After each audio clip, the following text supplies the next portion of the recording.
plays. He's a very diligent player. He can run. He's a good tackler. He's a tough player, a good man and zone player both. We were impressed when we talked to him and just happy to get it done. So we're looking forward to seeing how he does.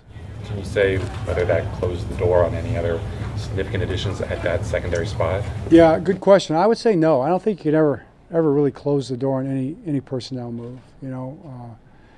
Whoever it might be, if you probably asked me about Marcus and whatever other corners are out there, I would say, you don't close the door on good players and good people. We'll see how it goes. So these guys, obviously, they get ready for the draft, which, the combine's not really exactly like football. Do you, I don't know, are you curious to see what kind of shape guys are in, or are you pretty much think that they will be in shape? Was that part of this process too? Well, you are curious, sure, for sure, Cliff, to see what kind of shape they're in. But then we found out they're all in good shape. So our guys did a good job. Our guys had no problem with the practice. Happy with how they're doing, yeah. Early impressions of Zay and what in particular that you've seen out of him that you like? Sure. Just if you go through the whole, maybe the draft guys, but Zay looks just as advertised. Quick, good hands. Very smart, picking things up really quickly, playing every position right now across the board. And with what we've installed, it's just the first 2 install days, but I'd say everything that you expected to see, you saw. Catching the ball well. Simpson, same thing, looks fast, picking things up, very good communicator. Obviously there's a lot for these guys on their plate. There's a lot to learn, but he's off to a good start. Who's next? Caillou. Yeah, Caillou. I would say even with him, he looks really good. I would say just for me personally, even a little more athletic than I thought, from the draft on the tape. He looks really, really fluid.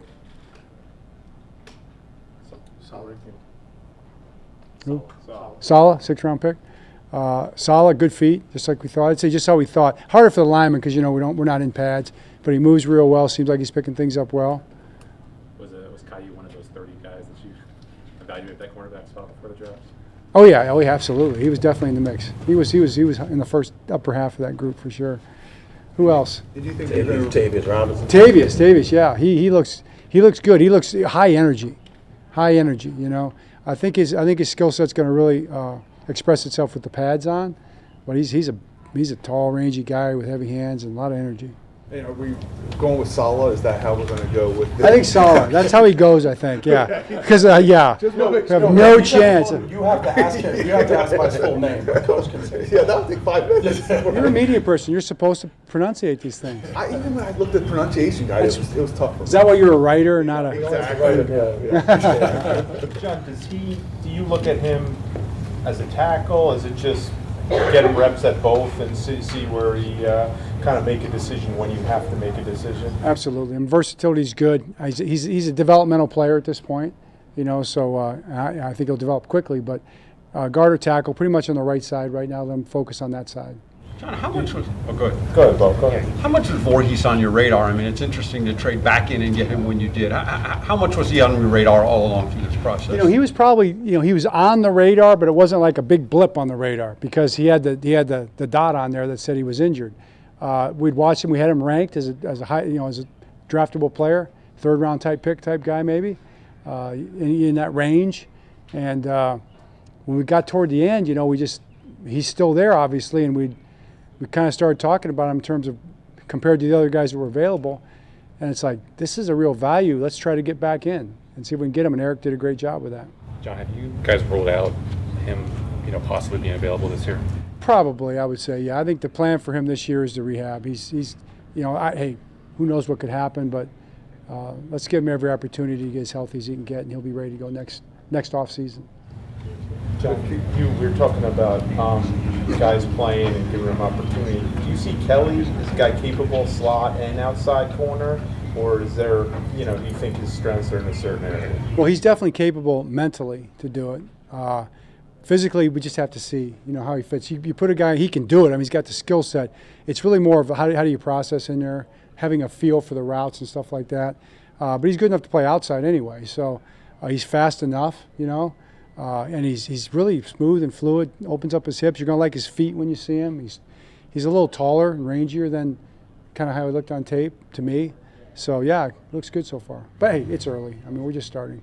John, could returning in special teams be something that Zay Flowers is asked to do this year? He did. He caught punch yesterday. Looked really good doing it. So yeah, absolutely, we'll take a look at that.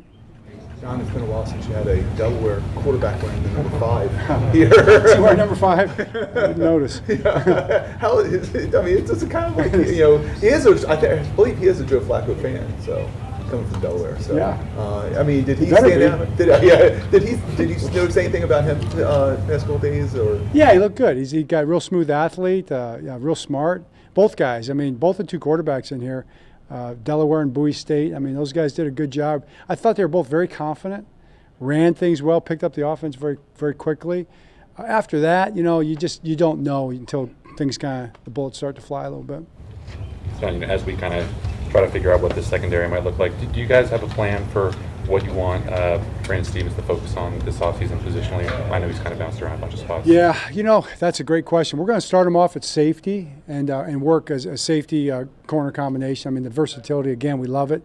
But he's going to focus more on safety. He's gotten a lot of reps at corner so far. Try to really get that down. And, one of his superpowers is going to be he can play all 5 spots. Is it like a nickelback type Kyle Hamilton, slot that he could maybe fit in? I think he could. I mean, those guys become interchangeable if they're playing the nickel spot too. And we probably more than anybody played a 3 safety type grouping out there in our nickel package. So I would think he could do the same type thing. All right. Thank you.